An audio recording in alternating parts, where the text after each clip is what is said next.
ശ്രീതു അന്നും ഇന്നും സത്യം പറയുന്ന കോളില്ല. 3 ദിവസത്തെ പോലീസ് കസ്റ്റഡിയിൽ വിട്ടിരിക്കുകയാണ് ശ്രീതുവിനെ. സ്വന്തം മകളെ കിണറ്റിലേക്ക്, ബാക്കി ഞാൻ പറയുന്നില്ല, യൂട്യൂബിൽ അത് പറഞ്ഞിട്ടാൽ വിലക്കുണ്ടാകും. ശ്രീതുവിനെ തെളിവെടുപ്പിനായി ആ വീട്ടിലേക്ക് കൊണ്ടുവരികയാണ്. ഇല്ലായ്മയിലും മനസമാധാനത്തോടെ ജീവിക്കാമായിരുന്നു എന്ന തോന്നലും കുറ്റബോധവും അവളിൽ ഉണ്ടാകുമോ എന്ന് മനഃശാസ്ത്രപരമായി പോലീസ് നിരീക്ഷിക്കും. ചെറിയൊരു ചായ്പ് പോലത്തെ വാടക വീട്, അതിൽ അടുക്കള, ഒരു ഹാൾ, പിന്നെ ഒരു റൂം, അങ്ങനെ അല്പമാത്രം സൗകര്യങ്ങൾ. 16 ദിവസം മുൻപ് വരെ ശ്രീതുവിന്റെ അച്ഛനും ഉണ്ടായിരുന്നു ആ വീട്ടിൽ. പിന്നെ ശ്രീതു, മക്കൾ, ശ്രീതുവിന്റെ സഹോദരൻ ഹരികുമാർ, ശ്രീതുവിന്റെ അമ്മ, അങ്ങനെ എല്ലാവരും കൂടി ഈ കൊച്ചു വീട്ടിൽ ഉറങ്ങണം. ഹരികുമാറിന് മാത്രമായി ഒരു ബെഡ്റൂം ഉണ്ട് അവിടെ, ഒരു കട്ടിലും. ആദ്യമൊക്കെ കുരുക്കഴിയാത്ത ദുരൂഹതകൾ ഈ കൊലപാതകത്തിനുണ്ടായിരുന്നു. നമ്മൾ ആ വീട് പോയി കാണുമ്പോൾ ഹരികുമാറിന്റെ കട്ടിലിനോട് ചേർന്ന് ചെറിയ രീതിയിൽ ഒരു തീപിടുത്തം നടന്നിരിക്കുന്നു. പേപ്പറൊക്കെ വാരിയിട്ട് കത്തിച്ച പോലെ. വീടിന്റെ പിന്നിലെ കിണറിനരികിൽ ഒരു ടോയ്ലറ്റും ഷെഡും ഉണ്ട്. ആ കുഞ്ഞു ഷെഡിൽ തൊണ്ടും ചിരട്ടയും ഒക്കെ വാരിയിട്ടിരിക്കുന്നു. അവിടെ ഒരു ചെറിയ കസേര, മേലെ കഴുക്കോലിൽ അടുത്തടുത്ത് ഒറ്റക്കയറിൽ 2 കുരുക്കുകൾ. ഹരികുമാർ ആദ്യമൊക്കെ മന്ദബുദ്ധിയെ പോലെ പെരുമാറുന്നത് കണ്ടു. പിന്നെ പിന്നെ കാര്യങ്ങൾ തെളിഞ്ഞു തുടങ്ങി.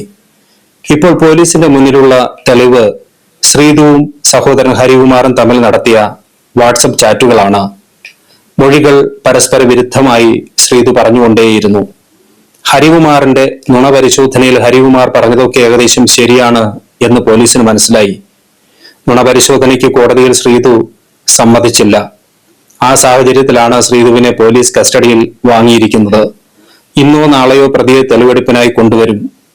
ഇക്കൊല്ലം ജനുവരി 30-നായിരുന്നു ദേവേന്ദു എന്ന 2.5 വയസ്സ് മാത്രം പ്രായമുള്ള കുട്ടിയെ. ബാക്കി പറയുന്നില്ല, യൂട്യൂബിൽ പറയാൻ അതിന് പെർമിഷൻ ഇല്ല. അറിയാലോ കാര്യങ്ങളൊക്കെ. ബാലരാമപുരത്ത് നടന്ന മനസാക്ഷി ഞെട്ടിച്ച ആ സംഭവം.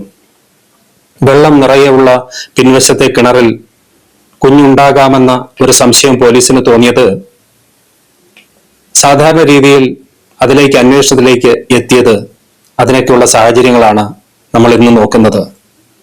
കുട്ടിയെ നാടോടികൾ തട്ടിക്കൊണ്ടുപോയതാകാമെന്ന രീതിയിലായിരുന്നു ആദ്യം നാട്ടുകാരും വീട്ടുകാരും പോലീസും ഒക്കെ അന്വേഷണം ആരംഭിച്ചത്. കുട്ടിയെ നഷ്ടമായിരിക്കുന്നു എന്ന പരാതി കൊടുത്തതും ശ്രീതു ആയിരുന്നു. നാട് മുഴുവൻ കുട്ടിയെ തിരയുമ്പോൾ വിഷണ്ണനായ ഹരികുമാറും ഒപ്പമുണ്ടായിരുന്നു.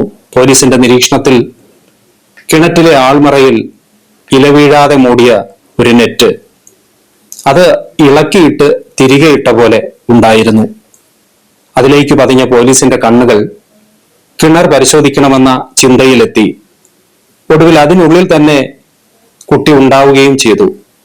അപ്പോഴും തനിയെ വീണതാകും കൊച്ച് എന്ന രീതിയിൽ അലമുറയിട്ട് കരഞ്ഞവരുടെ കൂട്ടത്തിൽ ഈ ശ്രീതുവും ഉണ്ടായിരുന്നു. സ്വന്തം DNA അല്ല കുഞ്ഞ് എന്നറിയാതിരുന്ന കുഞ്ഞിന്റെ അച്ഛൻ ശ്രീജിത്തും നെഞ്ചുലഞ്ഞ് അലമുറയിട്ട് കരയുന്ന കാഴ്ച നമ്മൾ കണ്ടതാണ്. പറയാൻ, വാർത്ത പറഞ്ഞിടാൻ മനുഷ്യന്റെ മനസ്സിളക്കുന്ന ഉപകരണങ്ങൾ ഉണ്ടെങ്കിൽ മാത്രമേ ഇവരെ കുറിച്ച് കൂടുതൽ പറയാൻ ഒരു വാർത്തയ്ക്ക് കഴിയുകയുള്ളൂ.